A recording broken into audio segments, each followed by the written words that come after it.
మనిషికి వయసు పెరిగే కొద్దీ అనుభవం పెరగాలి, ఆలోచన విధానం మారాలి, ప్రవర్తనలో మంచి చెడులు తెలుసుకోగలగాలి. అప్పుడే మనిషికి సమాజంలో విలువైన గౌరవం, మంచి గుర్తింపు లభిస్తాయి. స్వార్థం కోసం చెప్పిన ఒక చిన్న అబద్ధం విలువైన నమ్మకాన్ని నాశనం చేసి బలమైన బంధాన్ని కూడా దూరం చేయగలదు.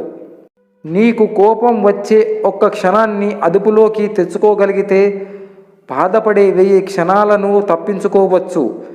మీ కోపమే మనిషి పతనానికి కారణం. ఒకరి సంతోషాన్ని దూరం చేసి నువ్వు సంతోషపడుతున్నావేమో, వారు పడిన బాధను కూడా అనుభవించడానికి సిద్ధంగా ఉండు. లేచి నిలబడు, ధైర్యంగా ఉండు. నీ భవిష్యత్తుకు బాధ్యుడవు నీవే.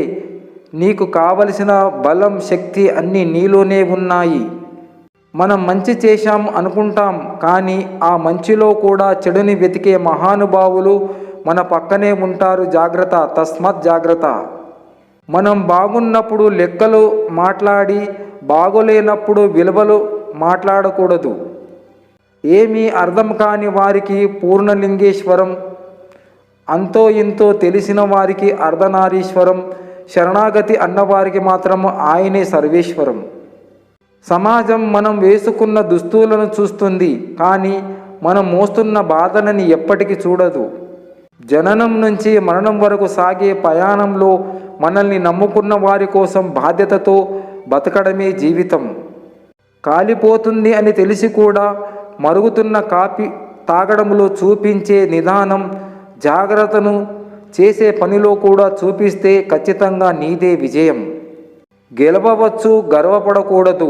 భయపడవచ్చు, పారిపోకూడదు. ఓడిపోవచ్చు, కృంగిపోకూడదు. అర్థం కాకపోవచ్చు, విసిగిపోకూడదు. జీవితం అన్నాక అన్నీ ఉంటాయి. వాటిని తట్టుకుని నిలబడాలే కానీ భయపడి కులబడకూడదు. 99 సార్లు సాయం చేసి 100వసారి కుదరదంటే ఆ 100వసారి కుదరదన్న పదాన్ని గుర్తుపెట్టుకునే మనుషుల మధ్యలో బతుకుతున్నాం మనం. నీతిని నింపుకున్నవాడు చెప్పుడు మాటలకు లొంగడు. నిజాయితీని నమ్ముకున్నవాడు ఎవరి చెప్పు చేతుల్లో ఉండడు. ఇక్కడ స్నేహితులు, శత్రువులు అని 2 రకాల మనుషులు లేరు. ఉన్నది ఒకటే రకం. మనతో అవసరం ఉంటే మనల్ని స్నేహితులను చేస్తుంది.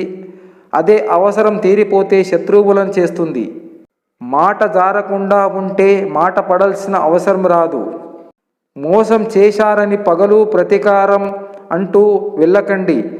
మౌనంగా ఉండండి. కుళ్ళిన పళ్ళను చెట్టు మోయదు, వాటంతట అవే రాలిపోతాయి. ఆ పాపం మన చేతులకి ఎందుకు? ఇక్కడ బ్రతకాలి అంటే గుండెని రాయి చేసుకుని బ్రతకాలి. ఎందుకంటే ఇక్కడ విలువ తెలియని మోసం చేసే మనుషులు ఉన్నారు కాబట్టి.